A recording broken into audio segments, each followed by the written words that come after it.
But those of you that know me, what Doris said, know the passion in my heart for our mission in Africa. God's put us there. I don't know why God's put us there, but that's what He's chosen to do. And one of the things that she's going to do, and I'm going to set this table a little bit, she's going to share with you what our missions are going to do and what they're supporting. But she's also going to share with you the need that there is over there. And I realize that every Sunday morning when I stand up here when we do this, I realize that we're a small church. I realize there's not a lot of people here. I realize that money's tight for everybody, but I know this, that we have a call and a responsibility to share with those that are in need. And for those of you that have never been or don't get to see it, she and I and the slides and the pictures will never give you an understanding of the need that exists over there. You'll never understand it until you go and see it yourself. And I'm just telling you right now that your greatest investment that you'll ever make is to give so that others can know Jesus Christ. And she's going to share some of these things with you today. I'm going to let her do that. But just, I hardly ever do this, but I'm going to do it. I keep my mouth shut in this case, but I'm going to do what Doris said. If you love me, if you care about me as your pastor, the greatest passion I have is that our responsibility is to give and not hang on to what we got. It's not ours. It is not ours. It's God's, and it's not yours, and it's not mine. And I'll go to my grave a pauper before I go clinging to everything that I have so that somebody else can get it and not give to people that are truly in need. And for whatever reason, I don't know if you realize the blessing God is setting in front of you, giving you the opportunity to share and minister to people that absolutely are desperate, destitute, and need your help. And so as she shares with us this morning, I just want to keep it in mind. She's not any better than I am really at asking for money. She just shares with you what's going on and tells you, then you may have to do it. But as she comes to share, would you please listen to me? She's not just telling us stories. She's not just giving us flowery updates. But she's telling us what's going on in this world to your brothers and sisters in Christ that are scattered all over this world. They're in desperate need, and she's giving you an opportunity to participate in the work of the saints and the spreading of the gospel of Jesus Christ. So, Beth, I'm giving it to you, and I appreciate you coming this morning. Thank you.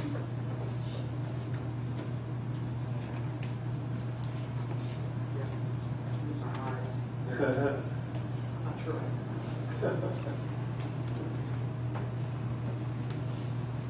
Well, good morning. It's great to be here.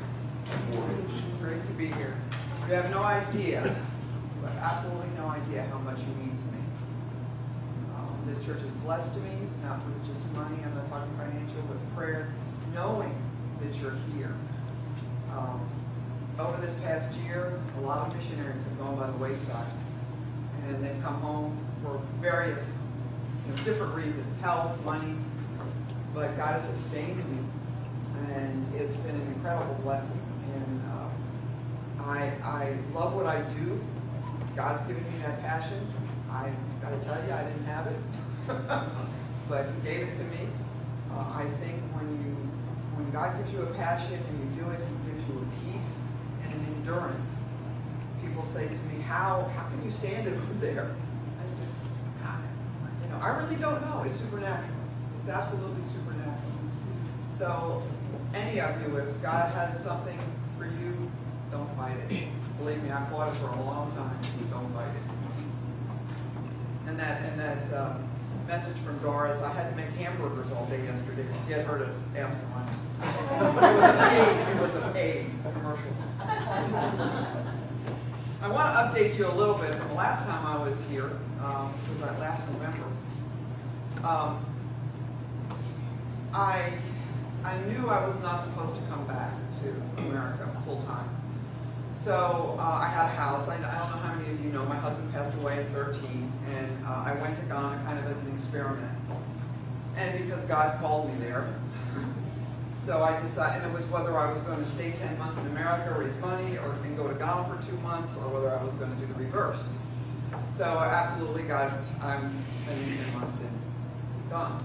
So I came home in the spring, and I had a home in Atlanta, and I knew I was supposed to sell it.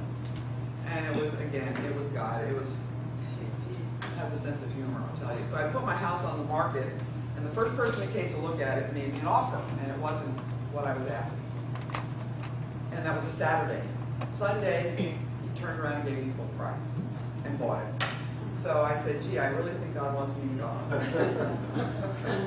That was my sign, one of my many signs. But so I'm there. I have a home, so that if any of you decide I have a guest room to come, I certainly can accommodate people very easily in Ghana, maybe even more than that. But I'm thinking about putting an addition on the house now that I've purchased it. But know that I'm there, and I'm there until God tells me to come back.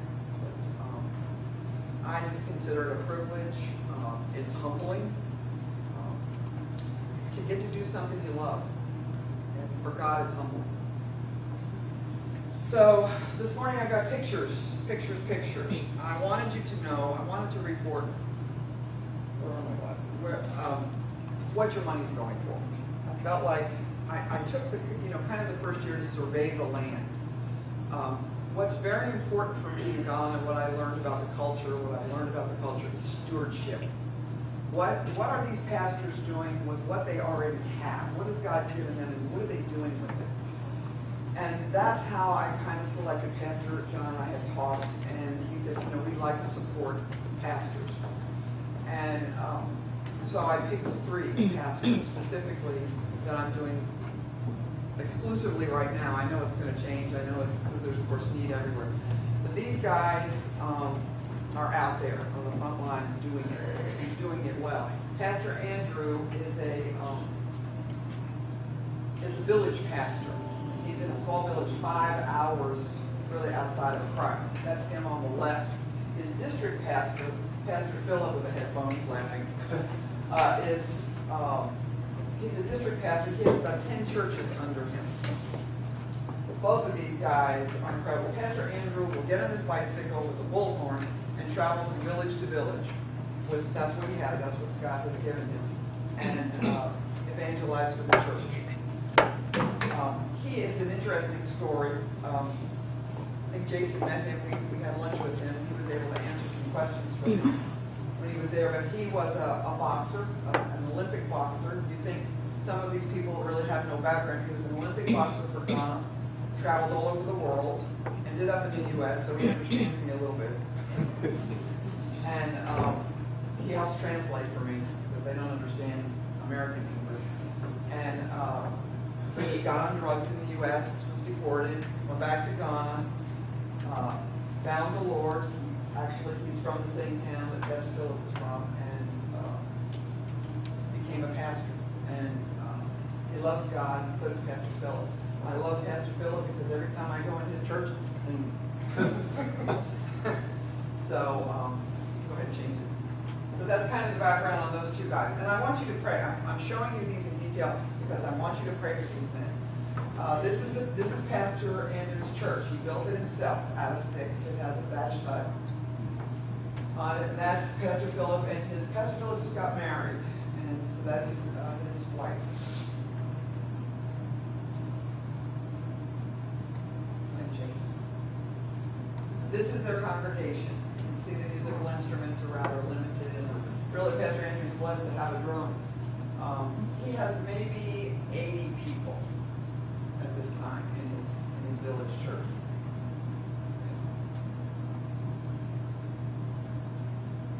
There he is.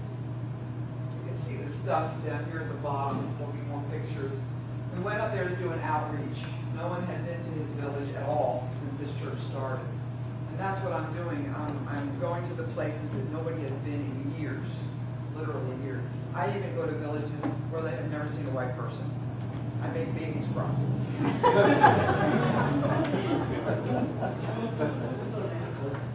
That's just, again, another picture of the congregation. This is the stuff we bring, just to give you an idea. A typical trip for me is, these are what in Ghana they call biscuits in the boxes. They're cookies. Sometimes a child, that's all they'll get to eat that day. So I try to bring something good size, something big in a package, 5 or 6 cookies. And then, of course, we give them juice, something to drink. This mosquito nets are in the blue bag. I have an organization called Caro's Tent. They're up in Tulsa. And they make jewelry. It's really a cool organization. They make jewelry in Ghana, so they create jobs for the women. They send the jewelry over to the U.S. They sell it here, and every piece of jewelry that is sold buys a mosquito net. And so they then in turn send the mosquito nets back over to us, and we distribute in the village. Initially, we just do women with babies or pregnant women to start. Once we give all of them nets, then we give some older people and whoever's left. But we focus on the women and the children with the mosquito nets. So there's that blessing. And there's some drinks. And then of course the bags of clothes and shoes, which we try to do in every trip, with what you guys have sent to us. This is just an average.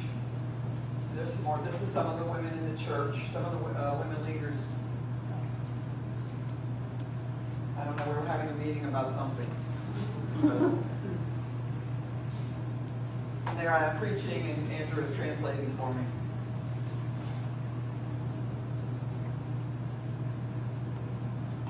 You see, the church gets bigger as time goes on. They come in Ghana time.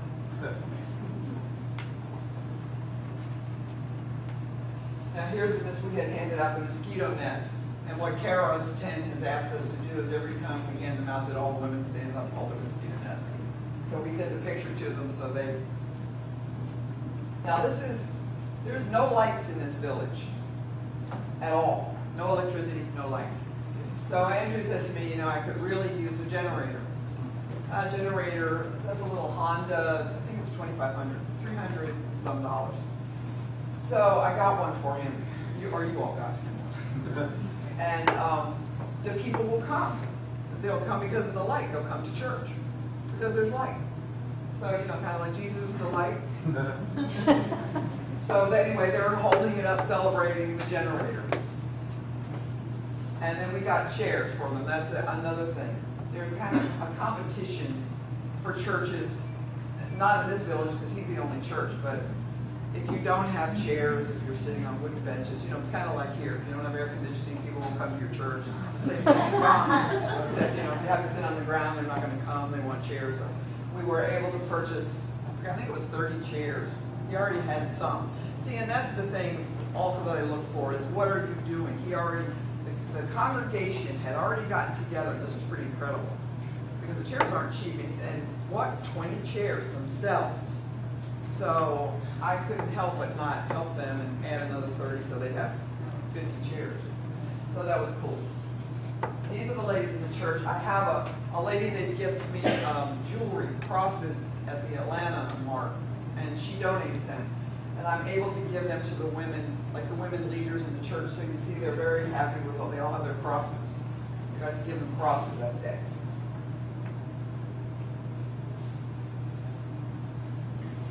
And kids, children, they're everywhere. Now I've started traveling with the children's pastor because I can't handle it. We'll go into a village and you'll have 300 children. So, and Andrew, that's all the kids in his church, and plus more probably from some from the village. You can see we handed out drinks. You can see they're holding drinks and biscuits. That is the lady on the left here is Rose. You can pray for her too. She's a Sunday school teacher and children's teacher, children's pastor, and she does an incredible job. There she is again.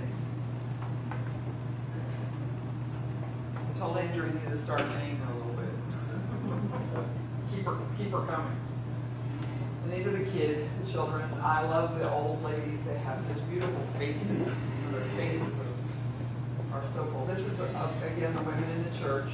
We had all our pictures taken together. The leaders. There's one of the cuties. I'm putting the necklace on Rose, the cross. And there we are handing cookies and juice as they go out the door. Doing my exercises. Opening biscuits, this I thought was funny. Because there's no electricity in the village, nobody has a place to charge their phone. I told him, I said, you need to start charging a CD a piece for everybody to charge their phone so you can make some money for the church. But they come on Sunday because they crank the generator so they can have music, have some amplification, and have the microphone. And so, yeah, everybody brings their phone. So that's their phone charging station.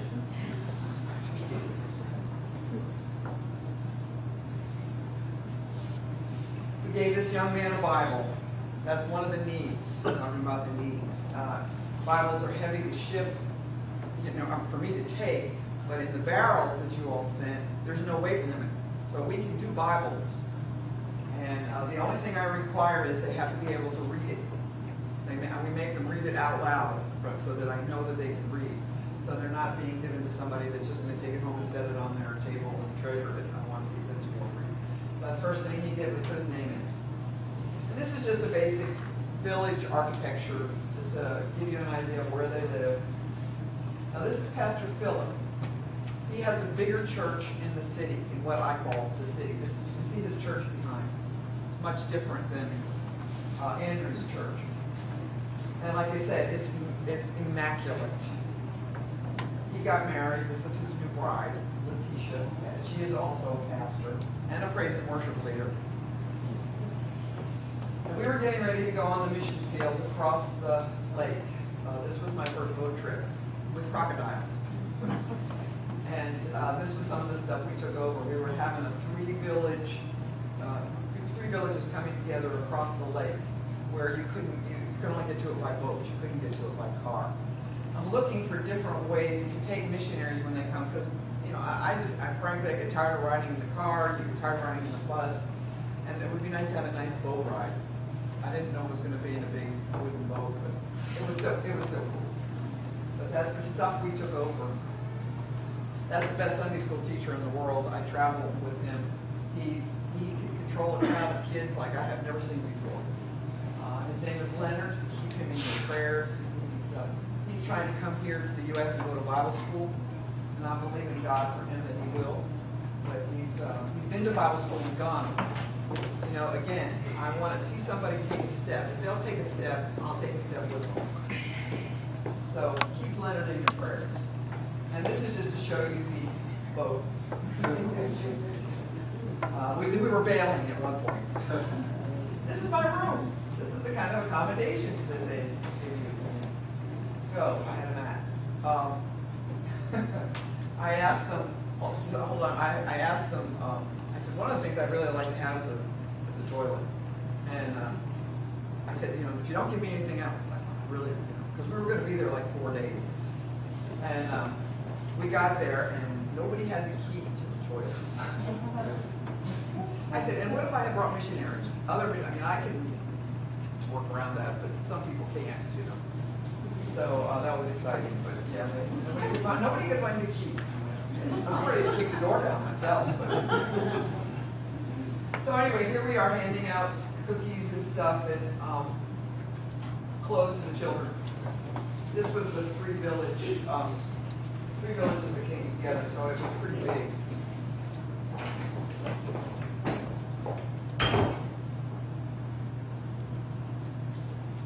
And just more or less Letitia and I, the pastor's wife, handing stuff out. He's the district pastor over these churches.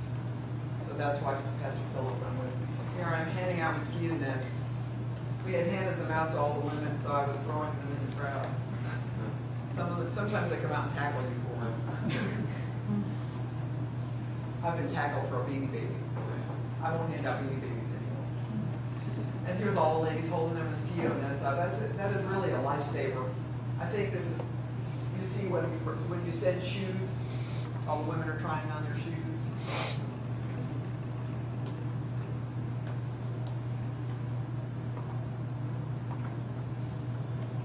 We have distribution of clothing too. And this is just your average, this is where they live. This is the kind of housing that they live in. It's literally a mud hut with a grass roof. And there's just Leonard again. We were coming back by boat.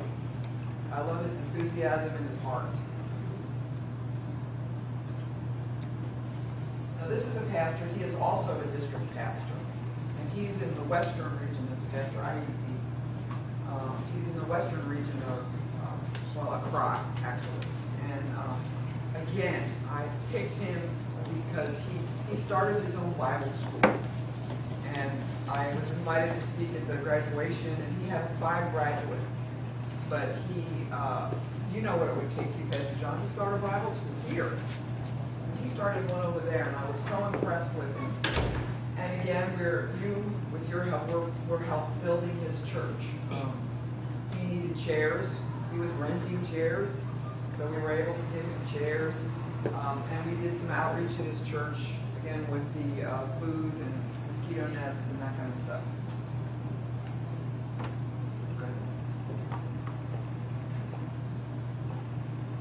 And here he is. We're giving out Bibles, and we're giving out Bibles there to leaders. We don't have enough supplies to hand out to everybody. This is a typical, I hand out a lot of rice and oil because people are hungry. I've had a pastor tell me that he hasn't had rice in his house in 6 months. That rice and oil basically cost there maybe $20. Probably closer to $15. Depends on the rate of exchange. But it's just a blessing to them. That will feed their family for a week. This gentleman has cataracts. It's kind of interesting. In Ghana, I run across a lot of villages where people are blind, and because there's a lot of diabetes, because they eat too many carbohydrates, they have cataracts. And I think probably some of it comes from his son, too. Anyway, so I asked the pastor, I said, "Can you think we can get him some help?" Because I was told it was only $100 to do cataract surgery. And he said, he's too old. He said, the government won't allow you, they won't do it on old people. I said, oh, great. So, I don't know, I'm going to try a private hospital. I realize they won't do it in a government hospital, but maybe a private hospital.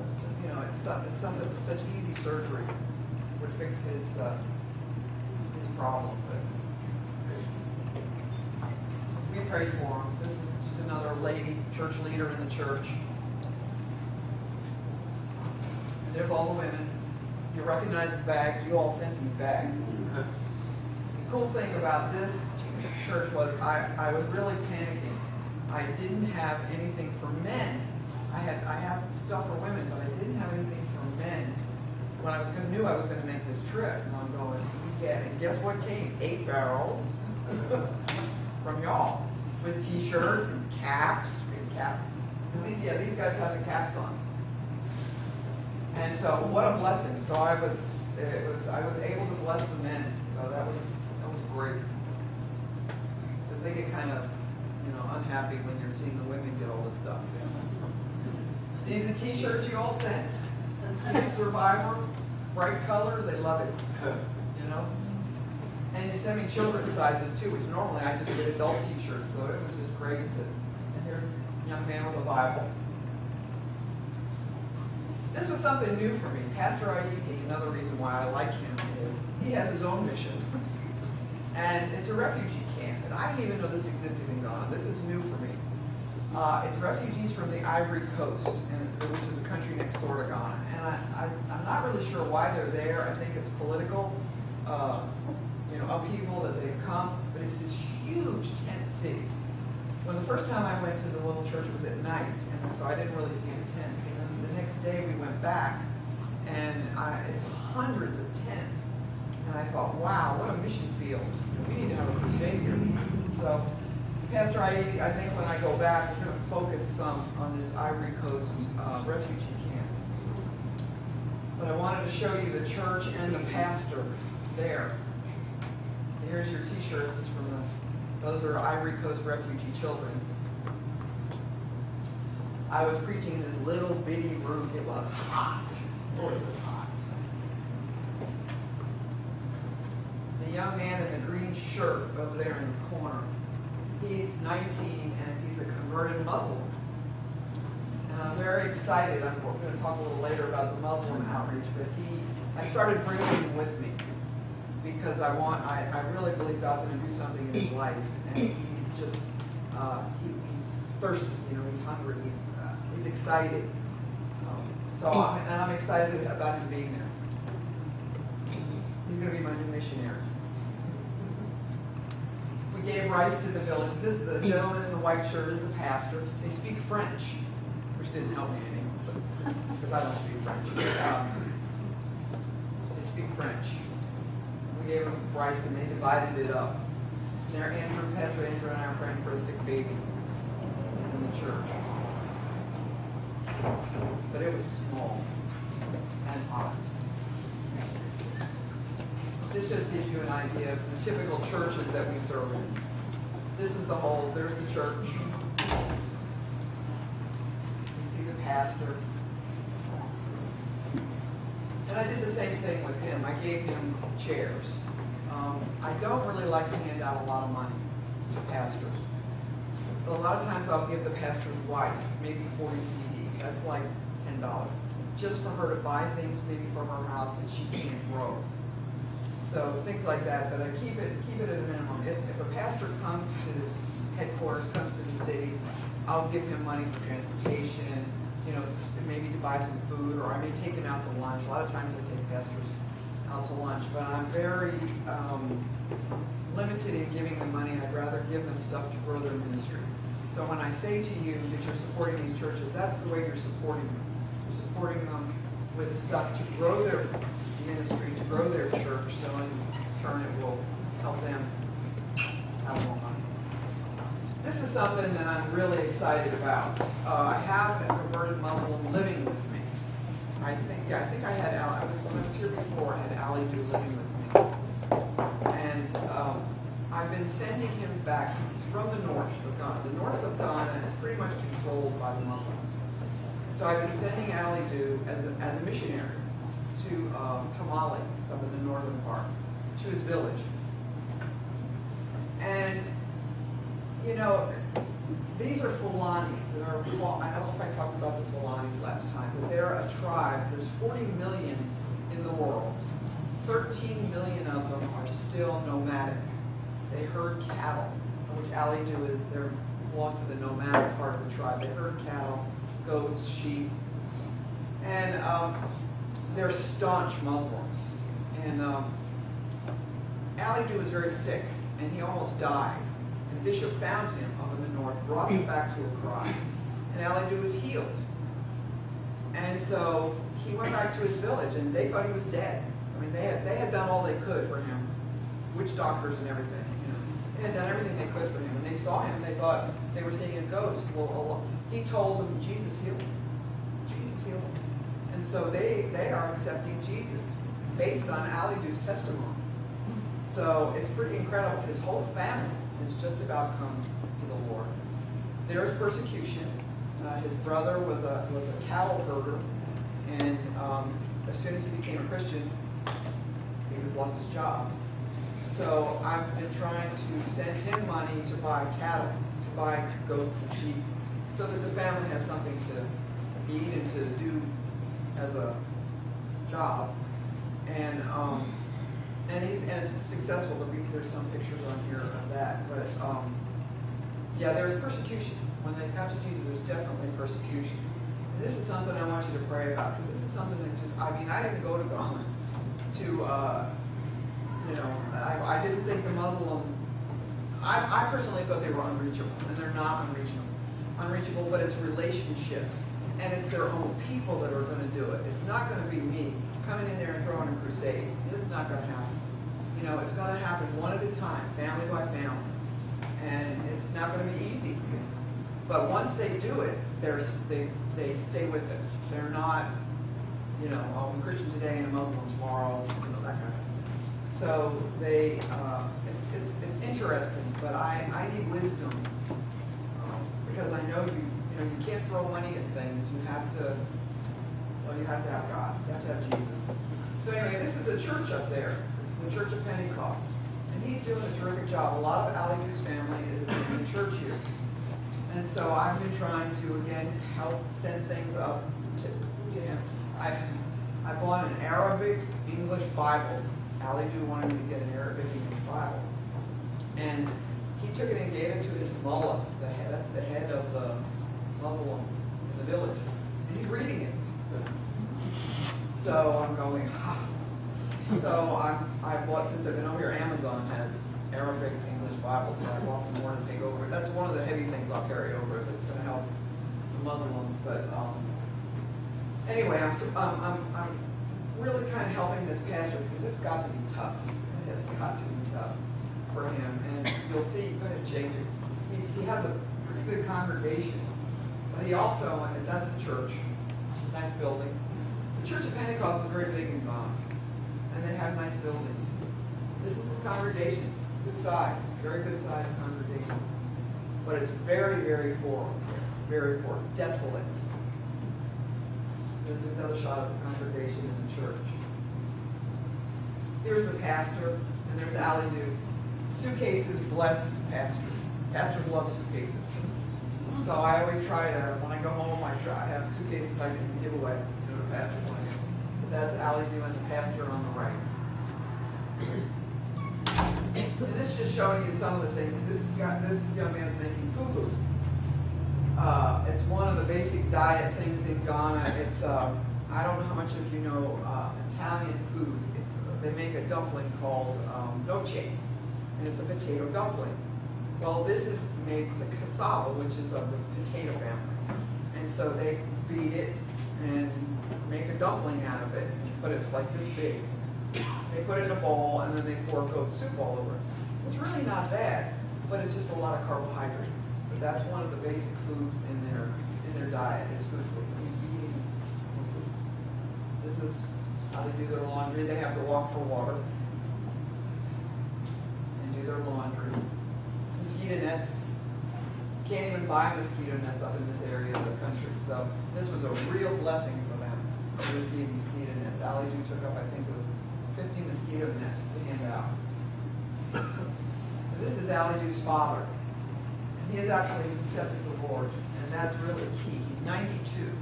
When the head of the family does it, then all tend to follow. And so that's Ali Du's brother Abraham, who was the herder.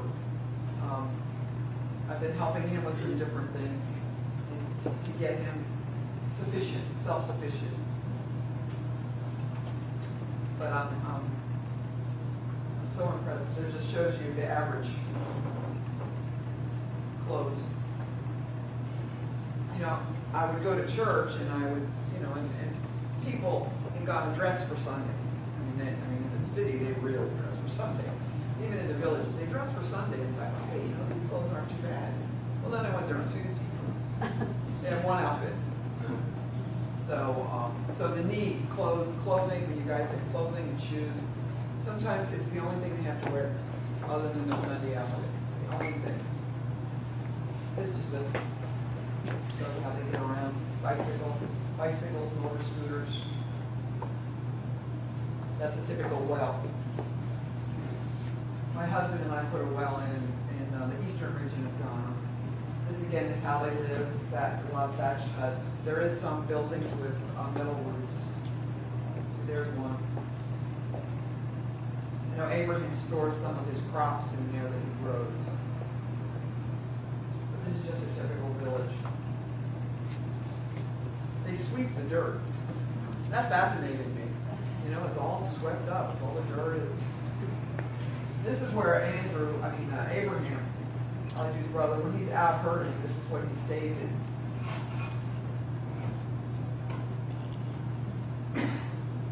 These are all full of the Fulani tribe. And Abraham is growing corn. They grow corn, they grow cassava, but again, it's all carbohydrates. They do grow fruit-wise papaya, pineapple, and avocado. And there's some typical cows that they herd. They're big meat eaters.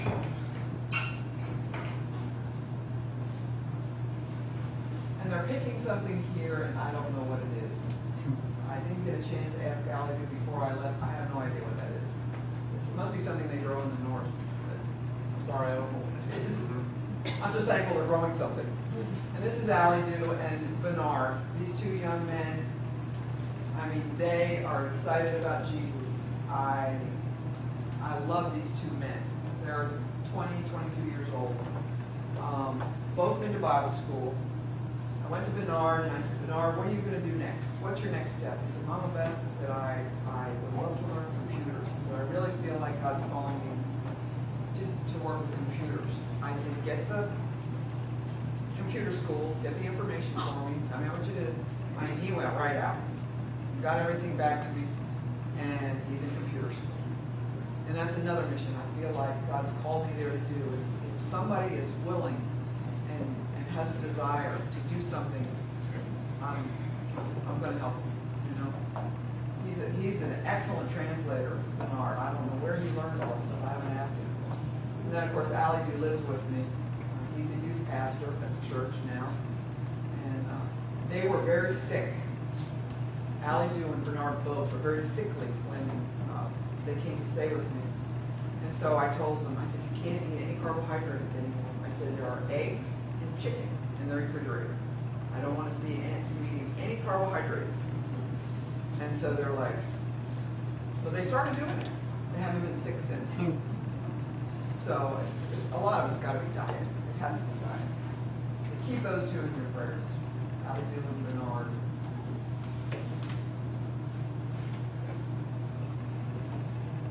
I wanted to, I was telling Pastor John this morning, it just happened Thursday.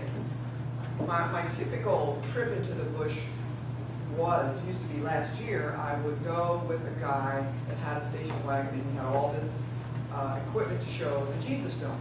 Well, actually, the Passion of the Christ is what he was showing.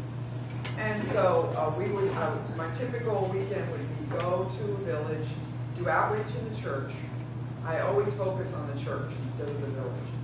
And do the church, and then that night go into the village, show the Passion of the Christ. We always had 30 or 40 people receive the Lord. They sign paper, we give it to the pastor, and the pastor follows up. And then Sunday morning preach, maybe Sunday after church, do some more outreach, depending on what we have. So, well, this pastor, unfortunately, his car broke down. His equipment broke, and I don't have room in my car. I have an SUV to take much more than 50 mosquito nets and whatever I could pass out, in our bags. I usually try to take a team of 4 or 5 with me to help me set up and whatever, and for security reasons too.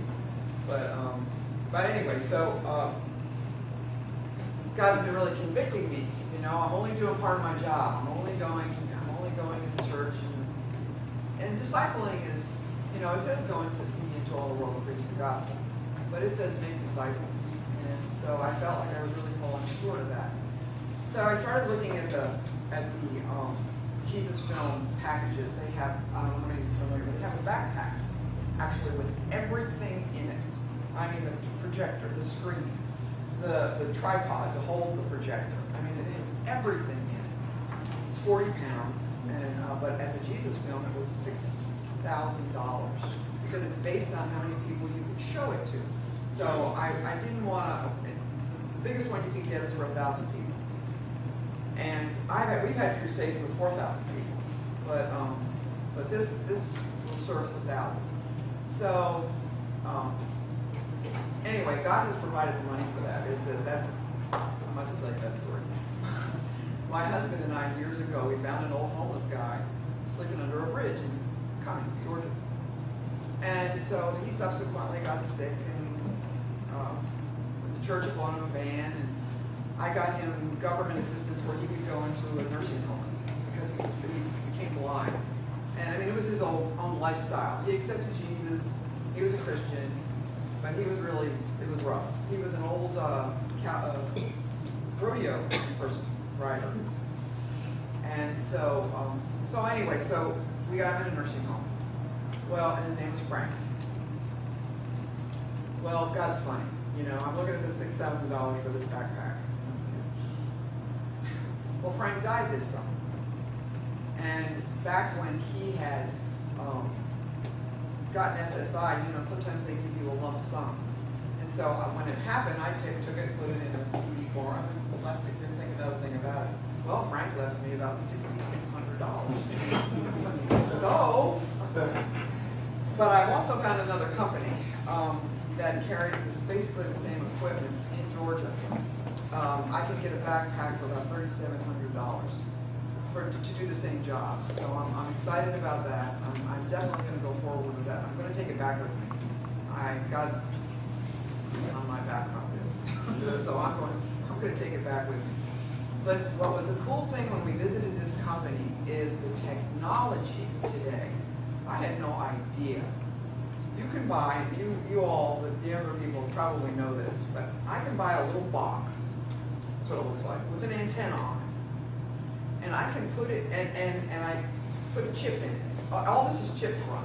All the projector, even for the Jesus film, it's got a chip in it, and it has the dialects for Ghana programmed on it. So I don't have to worry about them understanding.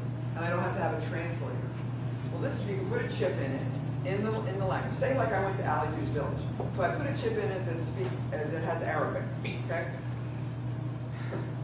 So you walk through, you put this box antenna in your backpack and you walk through the village. And everybody that passes you, if they have their phone on, it zaps their phone with a app that says free Wi-Fi. It's the gospel. They hit on it, the gospel's on the phone, in Arabic. And I'm so excited about this. Wow! I can't believe this. You know? So I want to try one. I'm definitely going to try one. It's the equipment again. It's about $500 for the whole, the batteries. And the other thing is everything's solar operated. And one thing we have in Ghana, sun. Yeah. So but it also can be charged also to the wall. But it's all solar charged. Everything. So it's not too bad charging the solar batteries. I've been talking to them about that. The other thing is again, we're back to discipleship. There's statistics out, particularly from the Jesus film, where you go into a village, you show a Jesus film, and 100 people accept Christ. At the end of the year, only 2 people are still living for Christ. So what's missing? Discipleship. So they've come up with this, I'm not sure how to describe it. It looks like a radio. It looks like a little radio. And again, you can put the chip in it with their language. And it has Bible teaching, it has the Bible on it. It's about this big, about that big. Again, solar charged, so we don't have to have batteries. And they can, what they want you to do is find a responsible person in the church. You know, and say, look, I'm going to give you this, and I want you to meet on Wednesday night, talk about, you know, listen to the preaching or whatever, the Bible, and then talk about what they're saying. And they said by the end of the year, you can up your discipleship by 20%. Instead of 2, you have 20 people that have stuck with it. So we all know. I mean, we all know in the United States discipleship is the key. It really is the key. So I'm excited about that. And the fact that the whole thing is it comes in their dialects. There's 2 major dialects, Ga and Twi. And of course they have those, and there's a couple of others. But I'm really, really excited to get the word of God. Oh, and the cool thing about these little boxes, the name of the organization is called Ears to Hear. That they don't believe in the reading, they believe ears to hear. And see, because a lot of people in the bush, they can't read. That's why I ask them to read a Bible when I give them a Bible. If they can't read it, what's the point of giving it to them? So this ears to hear thing is cool. I mean, it's really cool. So these are the things that, like I said, I had no idea the technology was there. I had no idea. And they're talking about these things being, some of them are going to use satellites on some of this equipment. Maybe change it. I don't really know. It's beyond me. But I'm excited. I'm going to take some back, and I want to try them. See, I'll go to these pastors that I know I can trust and say, "This is what I need to do," and let's see how it works. Let's see how it works. I'm going to start there. So next time I come back, I'll have a report on how we did, how we did with the discipleship, because I really think it's the next step. And that's what happens, you know, when you do things for God. He opens other doors. And sometimes you question, am I really supposed to go here? Like, am I really supposed to go to the Muslim? But next year, I plan on going to Ali Hughes Village. I have to see it and feel it, because like John said, you don't know. I I mean, I don't know, even Alley News area, I don't know it until I go there. Until I go there and I experience it. And again, it's a privilege and it's fun. And does anybody have any questions? Well, wouldn't it also be dangerous for you to go with? Well, yes, in some regard. The thing is, you don't stay long. You know, you don't spend a lot of time. But Ali Doo goes, well, his family is there, so it's different for him. I'll probably be the only white person. I think Ali Doo told me that no one white has ever been there. So that'll be probably, you know. But if you get in and out, see, the real problem for me in the bush to go for a long time is I can't eat their food. So I have to bring my own food, and of course there's no refrigerator, no electricity, so I'm bringing a cooler with chicken and chicken and eggs and things in it, whatever, bars, peanut butter, whatever I can, you know, eat. And then I have to leave, you know, I have to leave when it's gone. So. No, I was thinking in terms of the mullets. Oh, the mullets? Yeah. Yeah. I mean, I'll let you know next year. I don't know, we'll see. Ali Doo says he thinks I'll be okay. And I go with the team, I don't go by myself. You know, I go with the team of guys. And I expect Ali Doo to do the groundwork for me before I go. You know, a lot of times how you come and how you're presented is different. Because I'll go to the Pentecostal church. Yes, ma'am. I thought it was interesting that you need to explain phone service. Whether we pay for phone service, their cell phones work differently than ours. Yeah, there's, I don't think anybody, I was told by AT&T that nobody has plans except the U.S. Everything is prepaid. You know, you get the card with the numbers on it and you put it on your phone. And they call them credits. You buy credits. 20 CDs is $7, you know, and that could, well, I don't like to talk on the phone, so some people can go through their credits like that, but that's the way the phones work. There's, Vodafone is associated with AT&T in Ghana.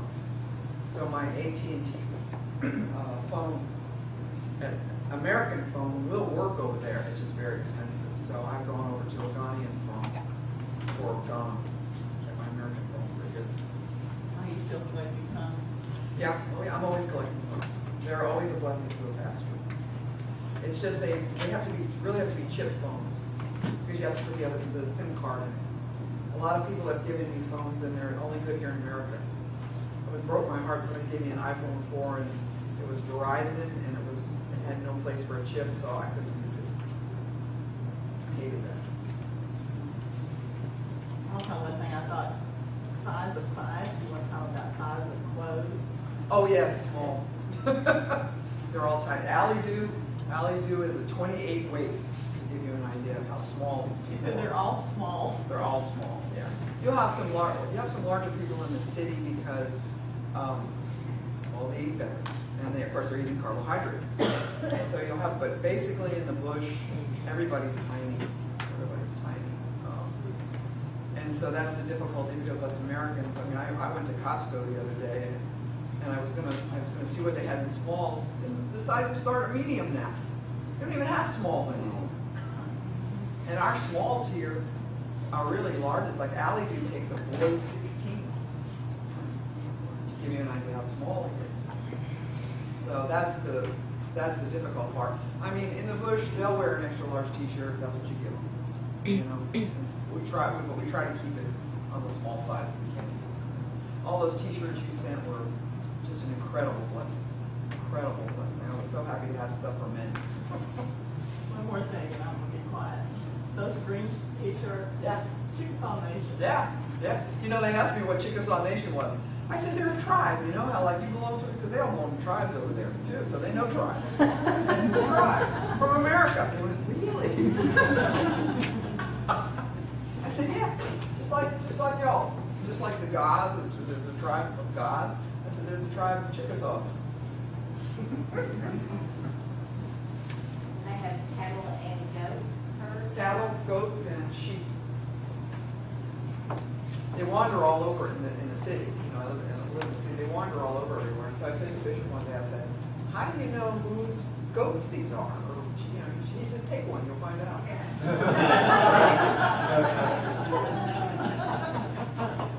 So I guess they know. I'm just like, somebody gave us a goat. Sometimes you go into the village and they want to give you a gift when somebody gave us a goat. I sat out and it was out in the yard. Bah, bah. I said, James, you gotta get rid of this goat. I can't stand it. We're either gonna make it a pet or get rid of it. So it went away. Anybody else?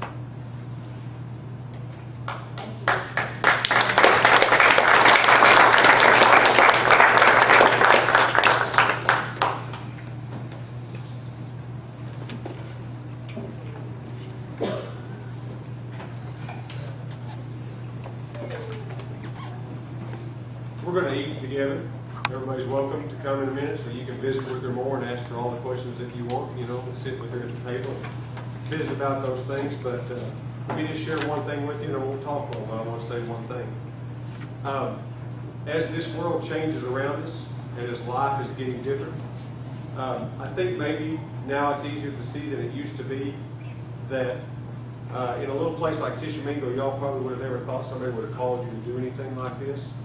But one of the things that's important that she didn't say, and she won't probably say it, but I will, and it's always been this case, I don't care if it's in America or Africa or anywhere else, they need money, they need it. But just throwing money at a problem is not always the answer. And we need people that will go over with it and share and minister and disciple. And the minute you say that, everybody's like, yeah, you can. You really can. You'd be surprised. If you'd asked me 10 or 15 years ago, I'd have laughed at you too, just like anybody else. But you can. And I'm just telling you that that's the great. People over there are poor, hungry. They're not stupid. They're just as smart as us. And when they see that somebody's willing to come and be a part of their life, that's the gospel. The gospel is that you actually came to me. And you actually showed me that you love me. You just didn't throw me a check. And I'm telling you, that's what makes all the difference. And if you go back a second time, that's all it takes. When they realize that you'll come, a lot of people will go, a lot of American missionaries will go, leave something, feel good about themselves, and that's all you ever hear. If you ever go back a second time or a third time, that's all it takes. Is they know that you really mean it and you really care about it. So I don't know what you're going to do, what you won't do with all this information, but I'm telling you that you will not ever make a better investment in your life than meeting the real needs of somebody who has the needs that those people have. And you're not too young, and you're not too old, and you're not too rich, and you're not too poor. God can use anybody that puts it on their heart, and whatever God put us there, brought this to us, I don't know. But you'd have to be blind not to realize that God brought it here, because it wasn't me, it wasn't my idea. I wish we could tell the stories all day about the different things that we've seen, but we can't. You can share with Beth over there. So all I'm going to ask you to do is what I always ask you. You know, on our monthly budget reports, Beth's name is on there. And what that's on there for is if you ever want to, while you're giving your monthly stuff, if you ever want to designate part of that to go to her and what we do, I said a long time ago, I learned my lesson God taught me. I don't invest in ministries, I invest in people. And she's the one that's out there doing what very, very, very, very few people want to do in a place that most people don't want to go. And so my wife and I invest in her every month. That's part of what we do so that she can do that. And what she's showing you, that's what the barrels that you sent, the shirts that you sent, the money, that's what it's doing right there. And it's doing it every single day. And I wish we could go on and on and on, but we won't. So keep that in mind as you give each month. I don't sit up here and pester you about it all the time. You know that. But she's here today, and I just want to let you know that she at the 29th is when you're going back, correct? She's headed back on the 29th, and we'll be right back out there doing the same things. So I hope that we will continue to show the faithful support that we have to her and to the people that need it here. So I guess we'll close with, do y'all have a song to close with, Dustin? Or? Yeah, we'll just close with a song. We'll be done. We'll close with this song, and like I said, fellowship luncheon, listen, it's all been fixed. You don't have to have brought anything, so please stay with us and come eat and share with us some more as we go there and ask questions. We'll close with this song, we'll pray, and then we'll go eat over there and we'll continue our fellowship.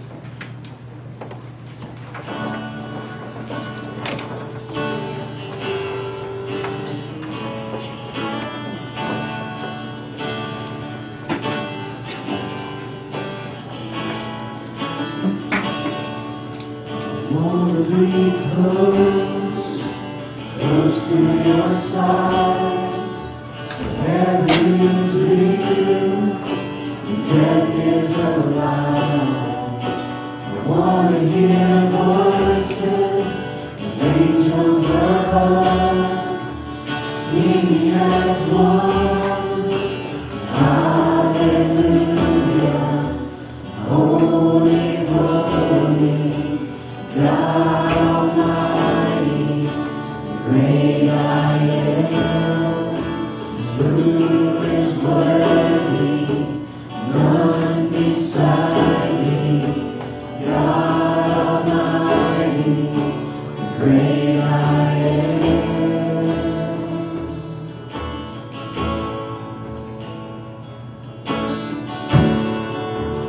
Wanna be near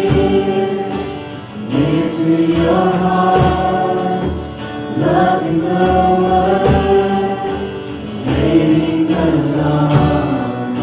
I wanna see dry bones living again, singing as one. Hallelujah, holy, holy, God Almighty, great I am, who is worthy, none beside me. God Almighty, great I am, great I am, great I am.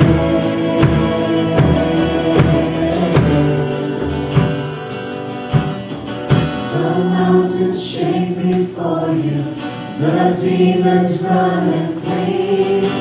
At the mention of your name, King of Majesty, there is no power in hell or any who can stand before the power and the presence of the great I am, the great I am, the great I am, the great I am, the great I am, the great I am.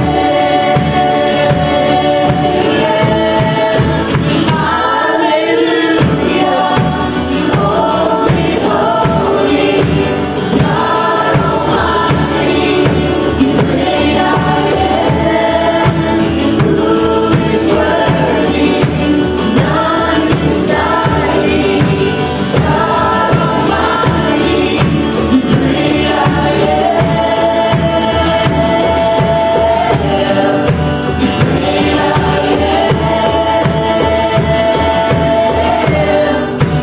great I am, great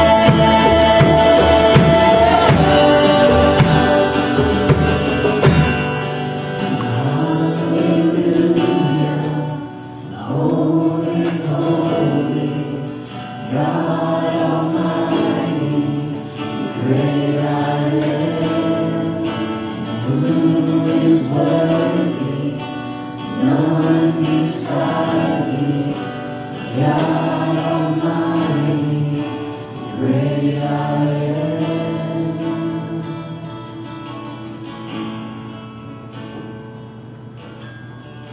I want to point out something in case you missed it. A lot of people don't understand this these days, but you actually have church today.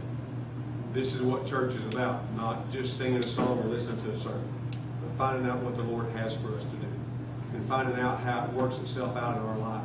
Not just coming to spend a little time patting each other on the back and then going back to our daily lives, but finding out what God has for us to do. This is what it's about. So I hope that you'll stay in prayer and you'll stay excited and you'll understand God's given you an opportunity to actually do something with the faith that He's put in your life. And I hope you don't let that die. Jesus said the flesh is willing, but the spirit is willing, but the flesh is weak. Stay in prayer. and stay close to God as He guides us through this together. Hope you'll come eat with us and share with Beth as we go over next door. Let's close with prayer. Father God in heaven, thank you so much. Not only first of all, for your Son Jesus Christ and for saving us, but thank you that being saved is not just a feeling. It's not just something we're proud of, but it's a life in which we actually do something. And we see you at work, and we see your power, and we see your grace, and we just watch what you're doing as we walk in the Lordship of Jesus Christ. Father, I pray that for this church and for everybody that calls himself a Christian, that we realize it's not about sitting in the pew, but it's about walking in the world with you. It's in Jesus' name I pray.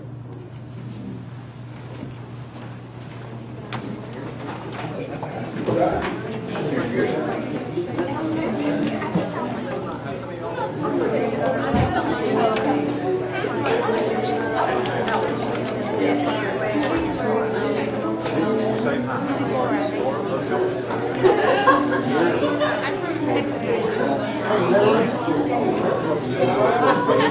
Handmade.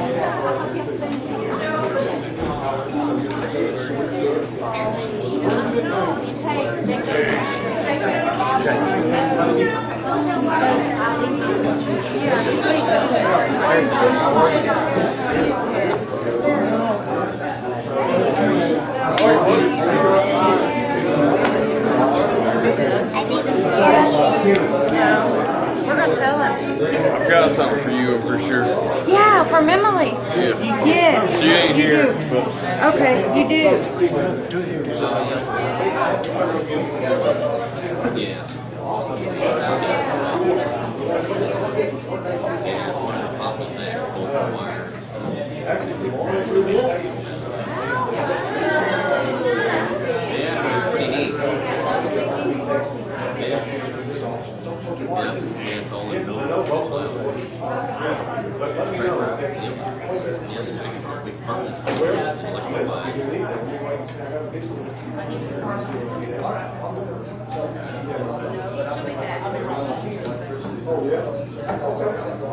Yeah, they're pretty big electrodes that they stick down there.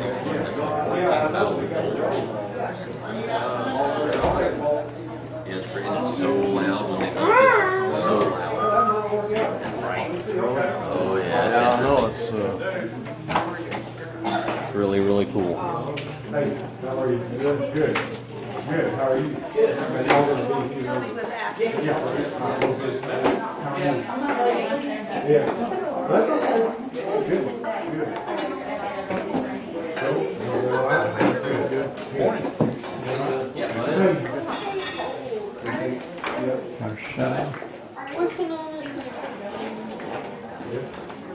Yeah. We're thinking about it.